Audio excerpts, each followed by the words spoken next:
Lavkesh Kumar Pandey, Valmiki teacher training college Vaishali. आज हम YouTube के माध्यम से DL ED first year Hindi का शिक्षण शास्त्र कोर्स F8 इकाई 4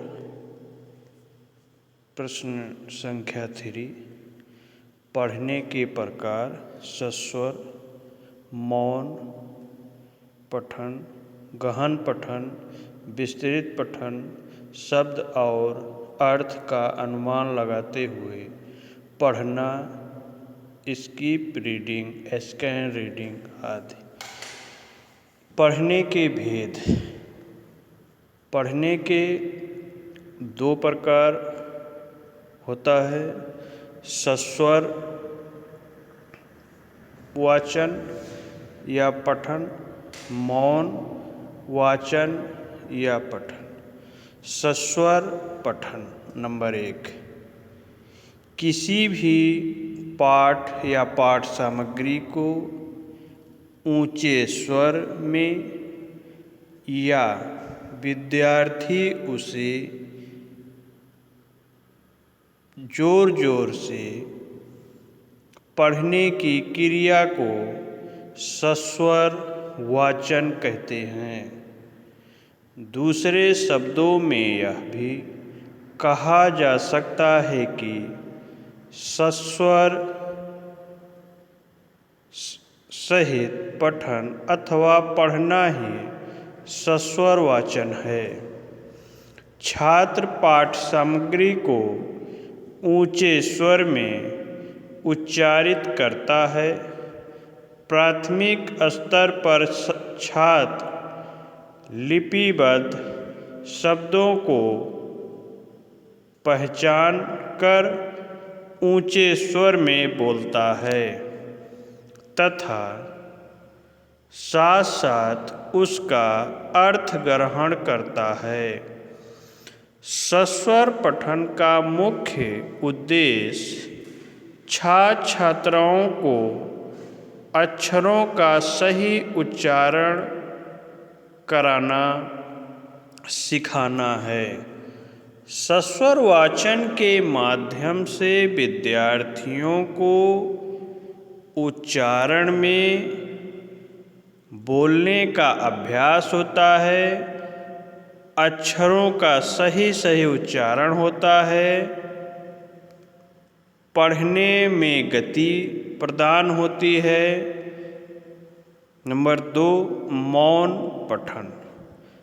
जब विद्यार्थी पाठ सामग्री को पढ़ने या पढ़ते समय बिना ओंठ हिलाए केवल आँखों से देखकर उसके अर्थ, भाव आदि को आत्मसात या आत्म करता है तो पढ़ने की यह विधि मौन पठन कहलाती है।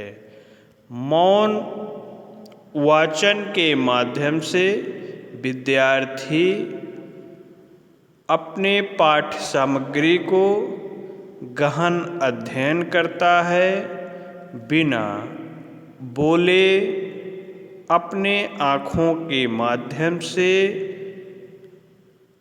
शांत भाव से उस पाठ सामग्री का अर्थ ग्रहण करता है। इसी को मौन वाचन या मौन पठन कहते हैं। गहन पठन। गहन पठन का तात्पर्य उस क्रिया से है जिसमें छात्रों द्वारा किसी विषय वस्तु को गहनता के साथ पढ़ा जाता है। यह विषयों को पढ़ने की गहन विधि होती है। इसमें विषय वस्तु के अंदर तक डूबकर व्यक्ति पढ़ता है। प्रत्येक विषय का गहनता से अध्ययन किया जाता है। जैसे हिंदी में उपन्यास, कहानी आदि को विद्यार्थी गहराई में उस विषय सामग्री को पढ़ना चाहता है, क्योंकि उसमें विभिन्न प्रकार के रस, अलंकार आदि के माध्यम से गहनता का अध्ययन किया जाता है। व्यापक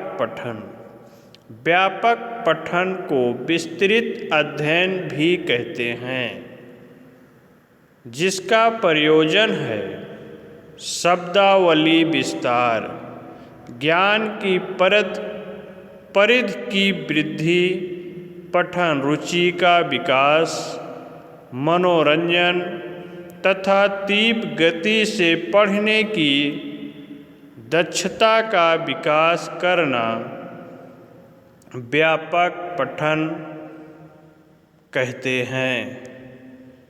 शब्द और अर्थ का अनुमान लगाते हुए पठन या पढ़ना, यह पढ़ने की प्रक्रिया का हिस्सा है। छात्र प्रिंट के प्रति सजग एवं उत्सुक होता है और अनुमान लगाते हुए पढ़ने का प्रयास करता है। साथ ही अर्थ प्राप्त करने का कोशिश करता है। यह वह पढ़ना है जहाँ बच्चे अक्षरों की एकाकी पहचान भले ही न कर पाएं, लेकिन चित्र आदि से संबंध जोड़ते हुए अपने स्तर पर अर्थ का निर्माण करते हैं। यहाँ पर यह बात अत्यंत महत्वपूर्ण है कि पढ़ने का संबंध केवल शब्दों, वाक्यों से नहीं होता, बल्कि चित्र आदि को पढ़ना भी इसमें शामिल होता है, क्योंकि यह अत्यंत अर्थ से जुड़ा हुआ होता है।